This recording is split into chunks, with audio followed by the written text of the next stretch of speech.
আশুরার দিবসে হযরত আদম আলাইহিসসালামের দোয়া কবুল করা হয়। আমরা সকলে জানি আল্লাহ তাআলা আদম আলাইহিসসালামকে সৃষ্টি করে এবং তার থেকে তার স্ত্রীকে সৃষ্টি করে, দুজনকে জান্নাতে বসবাসের জন্য পারমিশন দিয়েছেন এবং তাদেরকে বলেছেন, তোমরা আমার এই জান্নাতে যত নাজ নেয়ামত রয়েছে সব নাজ নেয়ামত ভক্ষণ করো। একটা নির্দিষ্ট গাছকে আল্লাহ তাআলা দেখিয়ে বলেছেন, এই গাছের ধারে কাছেও যাবে না।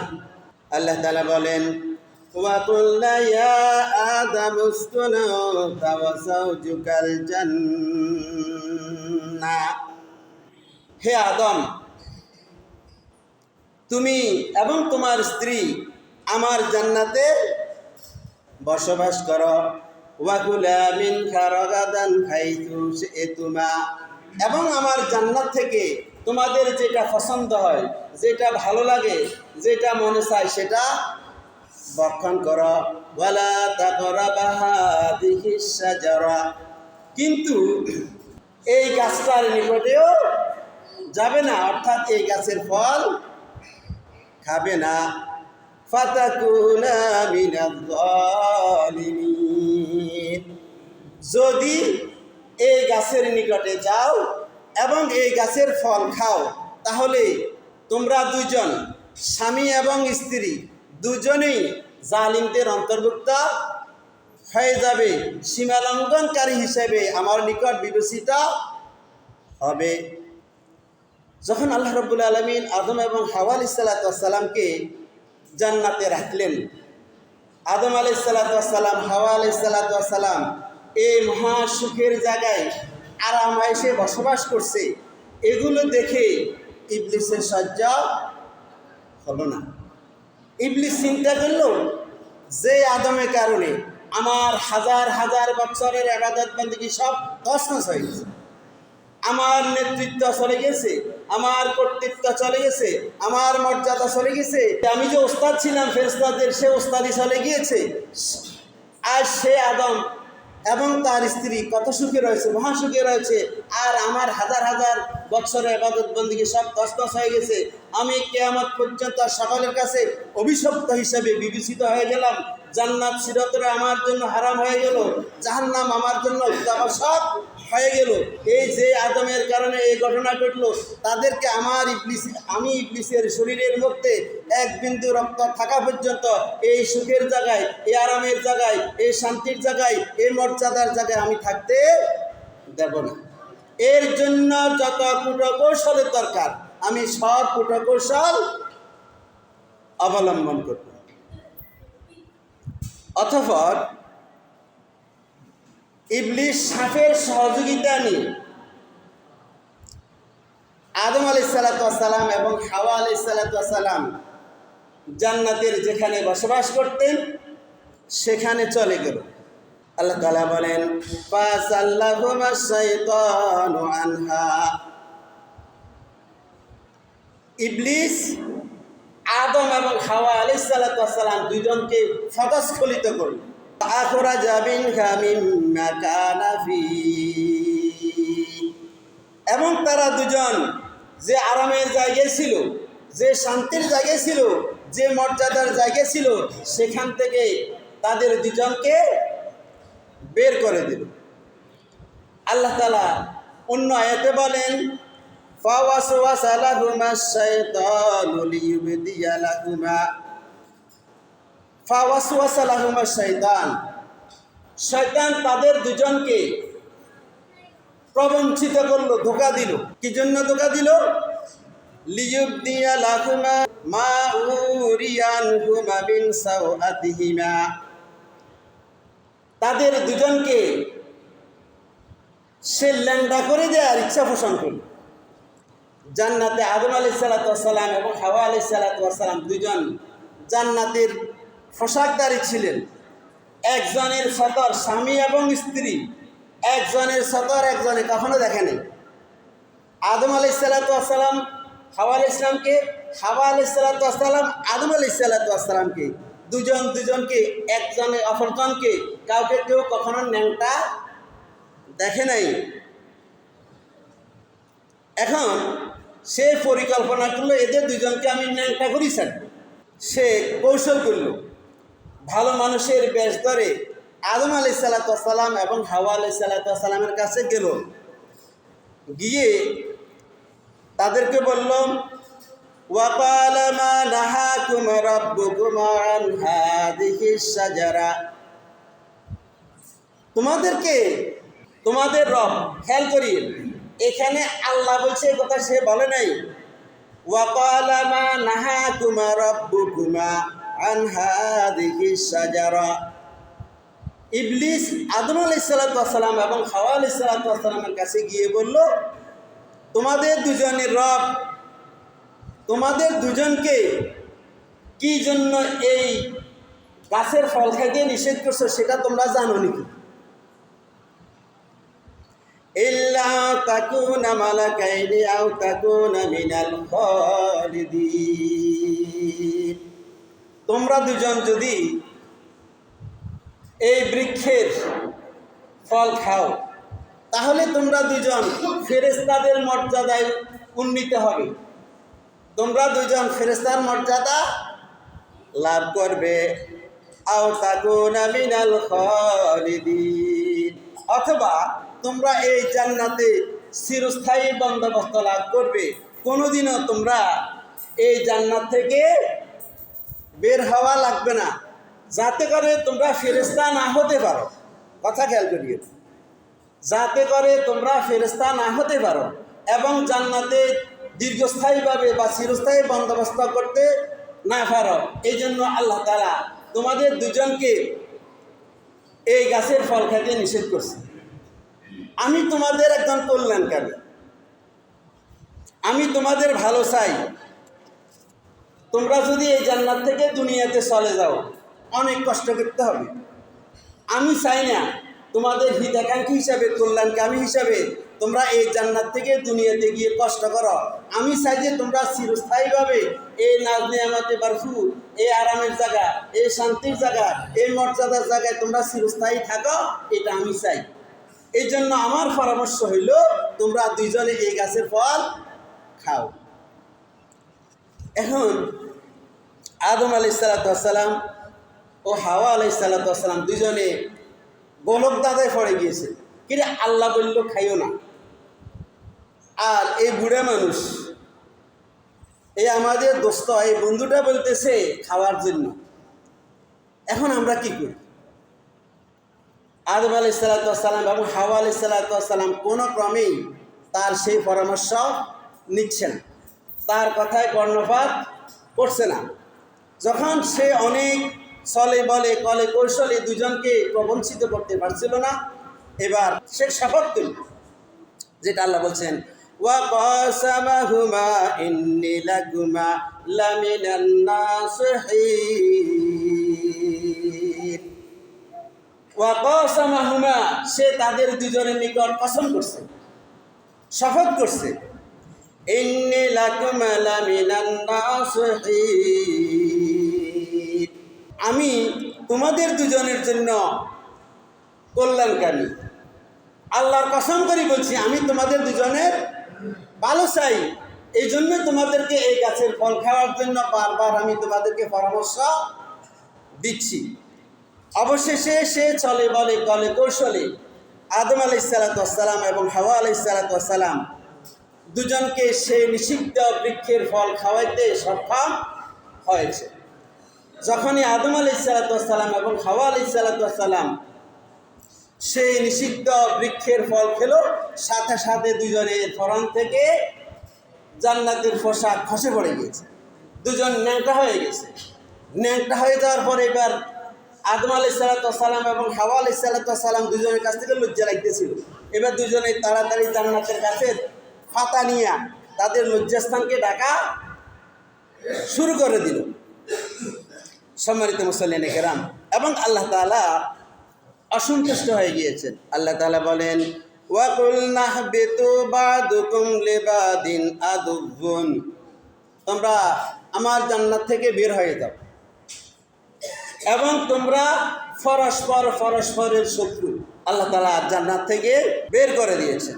জান্নাত থেকে বের করে দেওয়ার পরে হযরত আদম আলাইহিস সালামকে নামাই দিলেন শ্রীলঙ্কায়, হযরত হাওয়া আলাইহিস সালামকে নামিয়ে দিয়েছেন জেদ্দায়, ইবলিসকে নামিয়ে দিয়েছেন হিন্দুস্তানে, ইন্ডিয়ায়, আর সাপকে নামিয়ে দিয়েছেন ইরানের ইস্পাহানে। আদম আলাইহিস সালামকে যখন আল্লাহ তাআলা জমিনে নামিয়ে দিয়েছেন তখন ছিল সুবহে সাদিকের সময়, ফজরের একটু আগে দিন, ফজরের টাইমে হযরত আদম আলাইহিস সালাম জমিনে নেমেই 2 রাকাত নামাজ পড়েছেন। সেই 2 রাকাত আজকে আমাদের ফজরের নামাজ। হযরত আদম আলাইহিস সালাম যে 2 রাকাত নামাজ পড়েছেন সেটার সিলসিলায় কিয়ামত পর্যন্ত এই ফজরের নামাজ চলতেই থাকবে। সম্মানিত হাজিরিন, আল্লাহ তাআলা এই তাদের সকলকে জান্নাত থেকে নামিয়ে দিয়ে বলেছেন, ওয়ালাকুম ফিল আরদি মুস্তাকাররুন ওয়া মাতাউন ইলা হিন।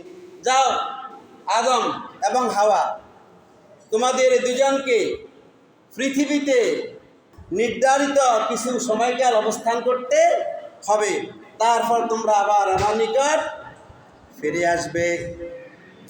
এখন জমিনে এসে আদম আলাইহিস সালাম, হাওয়া আলাইহিস সালাম দুজনের মধ্যে অনুশোচনা এসে গেল। হাই কি করলাম, আল্লাহ নিষেধ করলো আর ইবলিসে আমাদেরকে খেতে বললো, আমরা কেন কোনটা করণীয় এবং কোনটা বর্জনীয়, কোনটা আমাদের জন্য কল্যাণকর, কোনটা আমাদের জন্য ধ্বংসাত্মক আমরা কেন বুঝলাম? এই জন্য তাদের মধ্যে একটা অনুশোচনা আসলো। তারা নিজেদের ভুল বুঝতে পেরেছে, এই জন্য তারা তওবার জন্য প্রস্তুত। ওই ইবলিসের মধ্যে কোনো অনুশোচনা আসে নাই, ইবলিসের মধ্যে কোনো অনুশোচনা আসে নাই। যখন আদম আলাইহিস সালাম এবং হাওয়া আলাইহিস সালাম দুজনের মধ্যে অনুশোচনা আসলো, অপরাধ করছে, এই অপরাধ বোধ জাগ্রত হলো এবং নিজেদের তওবার মানসিকতা আসলো, তখন আল্লাহ তাআলা তাদের দুজনকে তওবা দোয়া শিখিয়ে দিয়েছেন। সে কথা আল্লাহ তাআলা বলেছেন, ফাতালাক্কা আদামু মির রাব্বিহি কালিমাতিন ফাতাবা আলাইহি ইন্নাহু হুয়াত তাওয়াবুর রহিম। ফাতালাক্কা আদামু মির রাব্বিহি কালিমাতিন, আল্লাহ রাব্বুল আলামিন আদম আলাইহিস সালামকে কিছু দোয়া শিখিয়ে দিয়েছেন। ফাতাবা আলাইহি, এবং তিনি সেই দোয়ার মধ্য দিয়ে তাওবা করেছেন। ইন্নাহু হুয়াত তাওয়াবুর রহিম, নিশ্চয় আল্লাহ তাআলা ক্ষমাশীল এবং পরম দয়ালু। বর্ণনায় রয়েছে হযরত আদম আলাইহিস সালাম দীর্ঘ 350 বছর নিজের ভুলের জন্য তওবা করেছে, ক্ষমা প্রার্থনা করেছে। এখানে কয়েকটা মতামত আছে, কারো মতে 40 বছর, কারো মতে 350 বছর, কারো মতে 360 বছর, কারো মতে 460 বছর, কারো মতে 600 বছর। সবচেয়ে প্রসিদ্ধ মত হচ্ছে 350 বছর।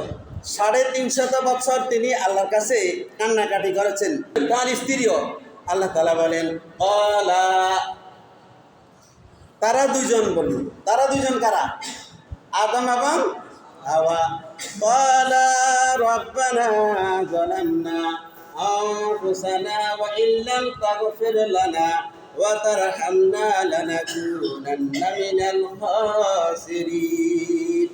আদম এবং হাওয়া আলাইহিস সালাম আল্লাহর কাছে অনুনয় বিনয় করে বলল, রাব্বানা যালামনা আনফুসানা, হে আমাদের রব, আমরা দুজন আমাদের নিজের প্রতি জুলুম করেছি, অত্যাচার করেছি, অবিচার করেছি।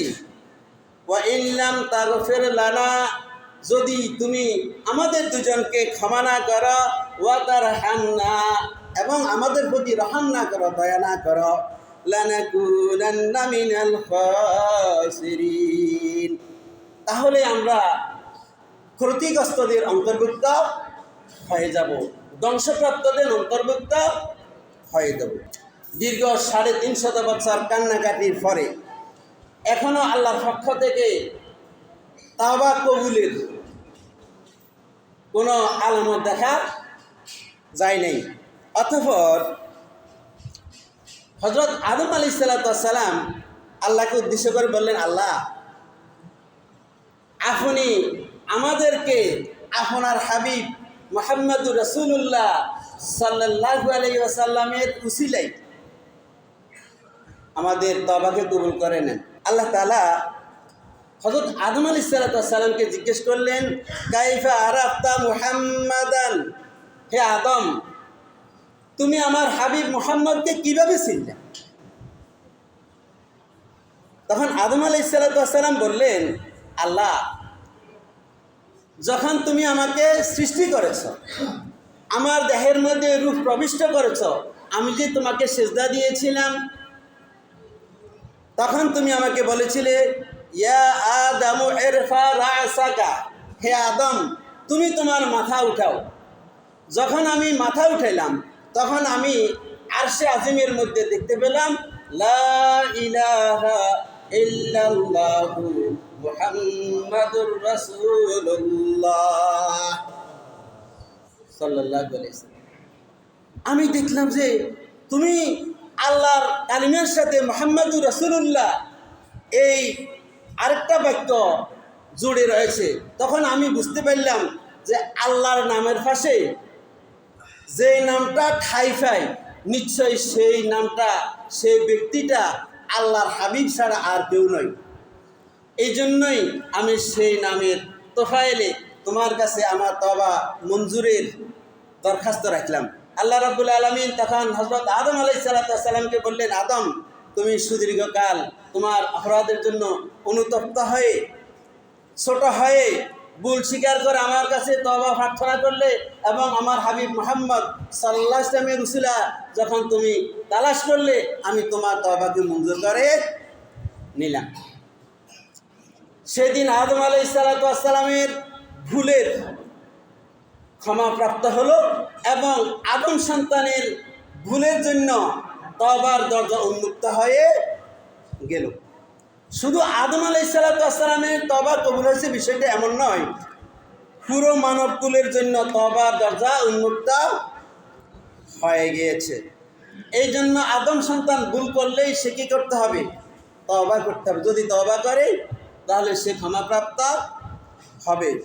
ইমাম সুয়ুতী রহমতুল্লাহ আলাইহি বলেন, কিয়ামতের 160 বছর আগে, কথা খেয়াল করিয়েন, কিয়ামতের 160 বছর আগে সূর্য পশ্চিম দিকে উদিত হবে। সূর্য কোন দিকে উদিত হয়? পূর্ব দিকে। কিয়ামতের 160 বছর আগে সূর্য উদিত হবে পশ্চিম দিকে। সেই দিনের আগ পর্যন্ত বনি আদম অপরাধ করলে আল্লাহর কাছে ক্ষমা চাইলে আল্লাহ তাআলা ক্ষমা করে দিবে। কিন্তু সূর্য যখন পশ্চিম দিকে উদিত হবে, তখন থেকে শুরু করে এই 160 বছর আর কাউকে ক্ষমা করা হবে না। এই জন্য আমাদের জন্য প্রতিটি পদে পদে শিক্ষা আছে। আদম আলাইহিস সালামের দেহের মধ্যে যখন রূহকে প্রবিষ্ট করা হলো, কি প্রতিক্রিয়া আসলো? তিনি হাসি দিয়েছেন। হাসি হাসি হাসি বুঝেন নাই? হাসি দিয়েছেন। আদম আলাইহিস সালামের দেহের মধ্যে যখন রূহ প্রবিষ্ট হলো, রূহ দিয়ে দেওয়া হলো, তখন তিনি হাসি দিয়েছেন। হাসি দিয়ে তিনি বলেছেন আলহামদুলিল্লাহ। আমরা হাসি দিলে কি বলি? আলহামদুলিল্লাহ। এটা কোত্থেকে আসছে? ওই সে আদম আলাইহিস সালামের হাসি দেওয়ার পরে তিনি বলেছেন আলহামদুলিল্লাহ। তারপরে তিনি উঠে আল্লাহকে সেজদা দিয়েছেন। যখন আদম আলাইহিস সালামকে জমিনে রাখা হলো, তখন তিনি কি করেছেন? 2 রাকাত নামাজ পড়েছেন। বান্দা যেখানে যাবেই আল্লাহর কৃতজ্ঞতা বা শুকরিয়া আদায় করতেই হবে। বান্দাকে আল্লাহ তাআলা যখন যেভাবে রাখেন সেখানেই বান্দার জন্য কল্যাণ। আপনাকে যদি সুখে রাখে সেটাও আপনার জন্য কল্যাণ, আপনাকে যদি দুঃখে রাখে সেটাও আপনার জন্য কল্যাণ। আমি আপনাদেরকে একটা ওয়াকিয়া বলি। আমাদের মুরব্বীরা বলেন আল্লাহ যা করে ভালোর জন্য করে। এক ব্যক্তি হযরত খিজির আলাইহিস সালামকে ধরলো, হুজুর আপনি আল্লাহর কাছে বলেন আল্লাহ যেন আমাকে এরকম ইলম দেয়, আমি গায়েব জানি, ভবিষ্যতে কি হবে সেটা যেন আমি বুঝতে পারি। তখন হযরত খিজির আলাইহিস সালাম বললেন, দেখো এটা তোমার জন্য ভালো হবে না, তোমার জন্য কল্যাণকর হবে না, ক্ষতিকর হবে। এই বেড়া নাসুর বান্দা যখনই হযরত খিজির আলাইহিস সালামের সাথে সাক্ষাৎ হয় তখনই কিন্তু তাকে আর ছাড়ে না, বলছে যে আপনি আল্লাহর কাছে বলেন নাই মনে হয় যেন। অনেক দিন অনুনয় বিনয়ের পরে, রিকোয়েস্টের পরে হযরত খিজির আলাইহিস সালাম আল্লাহর ওই বান্দার জন্য আল্লাহর কাছে যখন দোয়া করেছেন, দরখাস্ত রেখেছেন, আল্লাহ তাআলা তার ওই গোলামকে গায়েবের বা ভবিষ্যতের কি ঘটবে সেটা জানার জ্ঞান দিয়েছেন। দিবার পরে ওই লোকটা একদিন তার ইলমের মধ্যে এসে গেল, তার একটা ঘোড়া ছিল, ওই ঘোড়াটা কিছুদিন পরে মারা যাবে, অমুক টাইমে মারা যাবে। তখন এই লোকটা চিন্তা করলো, হায়রে আমার এত দামি ঘোড়াটা মারা যাবে, আমার তো একটা বিশাল ক্ষতি হবে। এই জন্য সে তার ক্ষতি থেকে বাঁচার জন্য ঘোড়াটা মৃত্যুবরণ করবে যে টাইমে, তার আগের সময়ের মধ্যে এই ঘোড়াটারে বিক্রি করে দিছে। ক্ষতি থেকে লোকটা পাচ্ছে না, আপাত দৃষ্টিতে পাচ্ছে। তো কিছুদিন পরে সে জানতে পারল তার যে দাসীটা সবচাইতে নির্ভরযোগ্য, সবচাইতে ট্যালেন্ট, সবচাইতে বিচক্ষণ, সবচাইতে জ্ঞানী, ওই দাসীটা মারা যাবে। এখন সে চিন্তা করল আমার এই বিচক্ষণ দাসীটা মারা যাবে, আমার তো বিশাল ক্ষতি হবে, তাকে আমি বিক্রি করে ফেলি। তার একটা নাম যশ খ্যাতি আছে, বিচক্ষণতার একটা প্রসার বাহিরে আছে, তাকে সে বেশি দামে বিক্রি করে ফেললো। কিছুদিন পরে তার ইলমে এসেছে অমুক দিন সে মারা যাবে। এখন কি করবে? এখন আর তার কিছু করে না, তাকে কি সে বিক্রি করতে পারবে? তাকে তো সে বিক্রি করবে না। তারপরে কিছুদিনের মধ্যে হযরত খিজির আলাইহিস সালামের সাথে তার আবার দেখা। খিজির আলাইহিস সালাম এই ঘটনা। তখন খিজির আলাইহিস সালাম বললেন, আমি তোমাকে আগেই বলেছিলাম গায়েবের জ্ঞান তোমার জানা তোমার জন্য কল্যাণকর হবে না। তোমার কিছু ভুল ত্রুটির জন্য আল্লাহ তাআলা কাফারা হিসাবে তোমার ঘোড়াটাকে উঠিয়ে নিতে চেয়েছিলেন। তোমার ঘোড়ার মৃত্যু দিয়ে তোমার অপরাধের কাফারা হিসাবে নিতে চেয়েছিলেন। যখন তুমি সেই ঘোড়াটার ক্ষতি হতে দাও নাই, তোমার লস হতে দাও নাই, তখন আল্লাহ তাআলা আরও বড় ক্ষতি তোমার জন্য নির্ধারণ করে দিয়েছেন। তোমার দাসীর মৃত্যু আল্লাহ তাআলা নির্ধারণ করে দিয়েছেন। যখন তোমার দাসীটার সেই ক্ষতি তুমি নাও নাই, এবার আল্লাহ তাআলা তোমার তার চাইতেও বড় ক্ষতি, তোমার জীবনকে নির্বাপিত করে দেওয়ার জন্য, নিভিয়ে দেওয়ার জন্য সিদ্ধান্ত গ্রহণ করেছেন। তাহলে দেখেন আপনার যে বিপদ আপদ এটা আপনার জন্য কল্যাণকর। জাহারাল ফাসাদ ফিল বারি ওয়াল বাহরি বিমা কাসাবাত আইদিন নাস লিউযিকাহুম বাদাল্লাযী আমিলু। আল্লাহ তাআলা বলেন জলস্থলে যে বিশৃঙ্খলা এটা তোমাদের হাতের কামাই, তোমাদের অপরাধের কারণে আমি মাঝে মাঝে কিয়দাংশ সামান্য পরিমাণ কিছু শাস্তি দিই, সামান্য পরিমাণ কিছু বিপদ আপদ দিই, যাতে করে তোমরা তোমাদের সে অপরাধ থেকে ফিরে আসো, যাতে করে তোমরা সতর্ক হও, যাতে করে তোমরা ভালো হয়ে দাও। আমরা যে পরিমাণ অপরাধ করি আল্লাহ তাআলা সেই পরিমাণ অপরাধের শাস্তি দুনিয়াতে আমাদেরকে দেয় নাই এবং দিবেও না। কারণ বিশ্বনবী সাল্লাল্লাহু আলাইহি ওয়াসাল্লাম আল্লাহর কাছে দোয়া করেছেন, আল্লাহ বনী ইসরাইল এবং অন্যান্য জাতির প্রতি তুমি যেরকম দুনিয়াতে বড় বড় আযাব বা শাস্তি নির্ধারণ করেছ, আমার সম্মানার্থে আমার উম্মতকে দুনিয়াতে সেই পরিমাণ শাস্তি দিও না। এই জন্য উম্মতে মুহাম্মদীকে আল্লাহ তাআলা বড় কোনো শাস্তি দুনিয়াতে দিবেন না। যে পরিমাণ অপরাধ করে তার সাইডে ছোট পরিমাণ শাস্তি দিয়ে, পরীক্ষা দিয়ে, বিপদ আপদ দিয়ে তাদেরকে সজাগ হওয়ার জন্য, সতর্ক হওয়ার জন্য, ভালো হয়ে যাওয়ার জন্য আল্লাহ তাআলা সুযোগ দিবেন।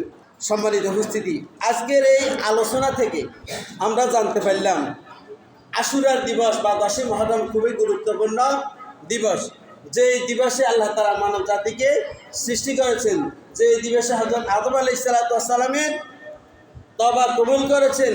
আর আদম আলাইহিস সালাম আমাদের যেমন বাবা, ঠিক একইভাবে আমাদের জন্য তিনি উস্তাদ। প্রত্যেকটা সন্তানের জন্য সবচেয়ে বড় উস্তাদ হচ্ছে তার মা এবং বাবা। মা এবং বাবা যে পথে চলে সন্তানকে সে পথেই চলতে হবে। আদম আলাইহিস সালাম তার প্রতিটি ক্ষেত্রে, প্রতিটি কর্মে, প্রতিটি অবস্থায় আল্লাহ তাআলা শুকরিয়া জ্ঞাপন করেছেন, কৃতজ্ঞতা জ্ঞাপন করেছেন, আল্লাহ তাআলা ইবাদত করেছেন। আমাদেরকেও সে মতে এবং সে পথে চলতে হবে। আল্লাহ তাআলা সেই তৌফিক আমাদের সকলকে দান করুন। আমিন।